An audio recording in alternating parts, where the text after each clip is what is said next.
अस्सलाम वालेकुम दोस्तों, मैं हूं काशिफ इसरार और आप देख रहे हैं हमारा YouTube चैनल शेखुपुरा अपडेट 123।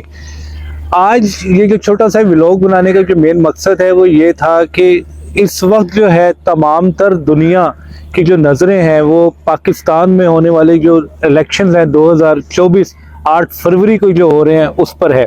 और सबसे ज़्यादा जो तनकीद की जा रही है वो पीटीआई के हवाले से है कि जनाब पीटीआई के जितने भी जो आला जिसे कहते हैं नंबर पे आने वाले जो लीडर्स हैं, जो पहले नंबर पे आ रहे हैं इस वक्त, लीडर्स जितने भी हैं 80-85 लीडर्स जो हैं, और उनके जो कागजात नामजदगी थे वो मुस्तरद कर दिए गए। तो आया जो रियासत वो क्या करना चाह रही है, इलेक्शंस का क्या बोलबाला होगा, किस तरीके से जो इलेक्शंस हैं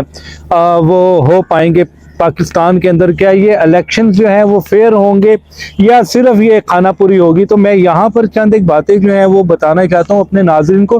कि इलेक्शंस जो हैं वो इंशाअल्लाह ताला बिल्कुल फेयर होंगे। जो कुछ भी पाकिस्तान तहरीक इंसाफ के साथ करना था, जो कुछ भी पाकिस्तान तहरीक इंसाफ के साथ होना था 9 मई के वाक़े से लेकर आज तक वो हो चुका है। खान साहब जो हैं वो इस वक्त डयाला जेल में है और आपको पता है कि वहाँ से एक आर्टिकल जो है वो भी जारी हुआ है जो कि खान साहब ने जो है खुद उस आर्टिकल को लिखा है और वो आर्टिकल जो है वो शाया हो चुका है। और इस वक्त पूरे पाकिस्तान में, बल्कि पाकिस्तान में क्या दुनिया में भी इस चीज़ की जो है एक वो थरथली सी पड़ी हुई है। और इस वक्त जो है तमाम लोगों की जो नज़रें हैं वो उस आर्टिकल के ऊपर हैं और इस वक्त जो है डयाला जेल की जो मैनेजमेंट है वो भी परेशान है। लेकिन इसके बरक्स एक और अगर हकीकत देखी जाए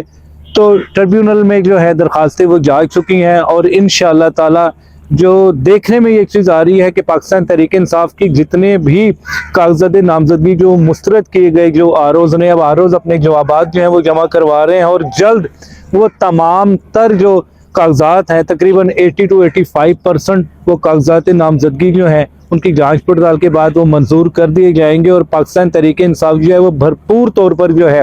वो इलेक्शंस के अंदर जो है अपने किरदार जो है वो अदा करेगी और इलेक्शन जो है वो भरपूर तरीके से जो है वो लड़ेगी। और इसके साथ साथ जो है एक बड़े मार्जिन से जो है पाकिस्तान तहरीक इंसाफ जो है वो जीतती हुई नज़र आ रही है। जितने भी इस वक्त सर्वे नज़र आ रहे हैं, चाहे वो आप गैलिप का सर्वे ले लें, चाहे आप वो सोशल मीडिया के सर्वे ले लें, चाहे आप वो नेशनल चैनल्स के सर्वे ले लें, इंटरनेशनल चैनल्स के सर्वे ले लें, और उन सर्वे के मुताबिक पाकिस्तान तहरीक इंसाफ जो है इस वक्त पहले नंबर पर जो है वो नज़र आ रही है। इलेक्शंस जो है वो 8 फरवरी को जो है होते दिखाई दे रहे हैं क्योंकि फ़ौज ने भी इस चीज़ की यकीन दहानी कराई है कि वो पूरी तरह तैयार है अपने ड्यूटीज़ देने के लिए। आला अदलिया जो है वो भी इस चीज़ में जो है पेश है। काजी साहब ने भी जो है वो कह दिया है कि इलेक्शन जो है वो अपने टाइम के ऊपर होंगे।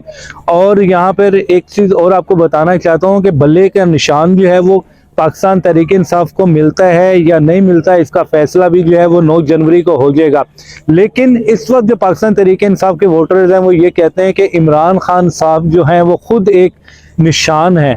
चाहे बल्ला हो चाहे बल्ला ना हो, जीत जो है वो पाकिस्तान तहरीक इंसाफ की होगी। और जितनी भी पार्टियां इस वक्त जो हैं पीडीएम पूरी 15-16 पार्टियां जितनी भी इस वक्त जो है पाकिस्तान के अंदर मौजूद हैं पाकिस्तान तहरीक इंसाफ के मुकाबले में, और उनको शिकस्त होगी। और यही बात एक दफ़ा फिर बताना चाहता हूं कि हमने जो आवाम से पूछा और उनका ये कहना था कि वो दूर नहीं जब 8 फरवरी का सूरज तुलू होगा और पाकिस्तान तहरीक इंसाफ की फतह होगी और एक बार फिर इमरान खान साहब जो है वो वज़ीर आज़म के तौर पर जो है वो सीट पर बैठेंगे और पाकिस्तान में जो है वो दोबारा पाकिस्तान तहरीक इंसाफ की जो है वो हुकूमत होगी। आज का जो ये व्लॉग है यहीं पर इसको इख्तिताम पजीर करते हैं। मैं यहाँ एक बात और कहना चाहता हूँ कि हमारा जो ये चैनल है यूट्यूब का शेखुपुरा अपडेट 123, इसको ज़्यादा से ज़्यादा सब्सक्राइब किया करें, इस पर अपनी जो है राय दिया करें ताकि हम आपकी राय को मद्देनज़र रखते हुए और उन चीज़ों पर भी अमल करें और आपके जो भी शिकायत होती हैं, आपके जो भी कोई ऐसे इश्यूज़ हैं जिन पर हम बात कर सकते हैं, उन पर जिन पर हम प्रोग्राम कर सकते हैं तो हम प्रोग्राम करें। नेक्स्ट प्रोग्राम तक के लिए काशिफ इसरार को इजाज़त दीजिए। अल्लाह हाफिज़।